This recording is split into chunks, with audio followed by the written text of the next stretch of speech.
Hi மக்களே! இன்னைக்கு நான் என்ன பண்ண போகிறேன்னா, டின்னருக்கு எக் குருமாவும், ஒயிட் ரைஸும் தான் பண்ண போகிறேன். எங்கள் வீட்டில் ஒரு சின்ன ஃபங்க்ஷன் நாளையிலேருந்து குலதெய்வத்துக்கு சாமி கும்பிட போகிறோம். ஸோ அதனால் நாளையிலேருந்து நான்வெஜ் சாப்பிட முடியாதுன்றதுனால இன்றைக்கி எக் கிரேவி பண்ணி ஒயிட் ரைஸ் தான் வைக்க போகிறேன். அண்ட் எத்தனை பேர் ஃபீல் பண்ணியிருக்கீங்கன்னு சொல்லுங்கள். ஆஃப்டர் மேரேஜ் நம்மளோட லைஃப் அப்படி டோட்டலாக சேஞ்ச் ஆகிரும்ல. நம்ம மேரேஜ்க்கு முன்னாடி வீட்டில் அப்படி ஒரு ஆர்கியூமெண்ட் பண்ணியிருப்போம், அப்படி ஒரு சண்டை போட்டிருப்போம். நம்ம வீட்டில் ஒரு சின்ன வேலை சொன்னால் கூட அதை செய்யறதுக்கு அவ்வளோ பெரிய சண்டை போடுவோம். ஆனால் இங்கே வந்து அப்படியே தலைகீழாக மாறிடுதில்ல. மேரேஜ்க்கு அப்புறம் ஃபேமிலி, ஹஸ்பண்ட், குழந்தைங்க இப்படியே லைஃப் போயிடுமோன்னு யோசிக்கும் போதே அப்பாடான் இருக்குது.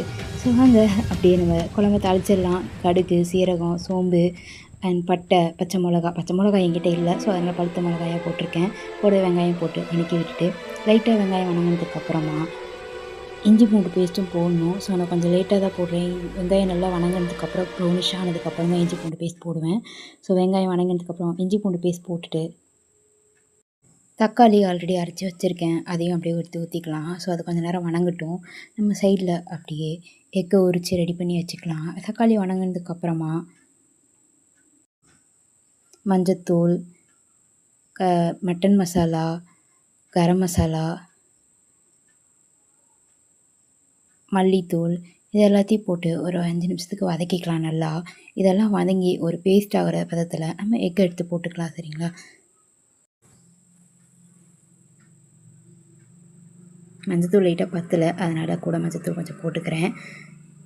இது கூட கொஞ்சம் தண்ணி ஊற்றி ஒரு 5 நிமிஷத்துக்கு கொதிக்க விட்டுடலாம். இது கொஞ்சம் பேஸ்ட் ஆகினதுக்கப்புறமா எக் ஆல்ரெடி நான் உரித்து வச்சுருக்கேன். ஸோ அதை எடுத்து இதில் போட்டுக்கலாம். பேஸ்ட் ஆகிடுச்சு. இப்போ எக்கு கொட்டி கொஞ்சம் ஒரு 2 நிமிஷத்துக்கு அதை வணங்கட்டும். அப்போ தான் அந்த மசாலாலாம் அந்த எக்கில் இறங்கி ஒரு மாதிரி நல்லா டேஸ்ட்டாக இருக்கும் குழம்புல சாப்பிடும்போதே எக்கு. இப்போ தேங்காய், கடல, சீரகம் எல்லாத்தையும் எடுத்து வச்சுருக்கேன். கசகசாலாம் போட்டு கலந்து வச்சுருக்கேன். ஸோ இதை அப்படியே பேஸ்ட் ஆக்கிட்டு வந்துடலாம். அரைச்சிட்டு வந்துட்டேன். முட்டை வணங்கிடுச்சு. அது கூட கொஞ்சம் தண்ணி ஊற்றி அரைச்சி வச்ச தேங்காய் எல்லாத்தையும் ஊற்றிடலாம். எங்களுது பெரிய ஃபேமிலி அப்படிங்கிறதுனால கொஞ்சம் குழம்பா மாதிரி தான் வைக்கணும். ஏன்னா யாருக்கும் பத்தாது.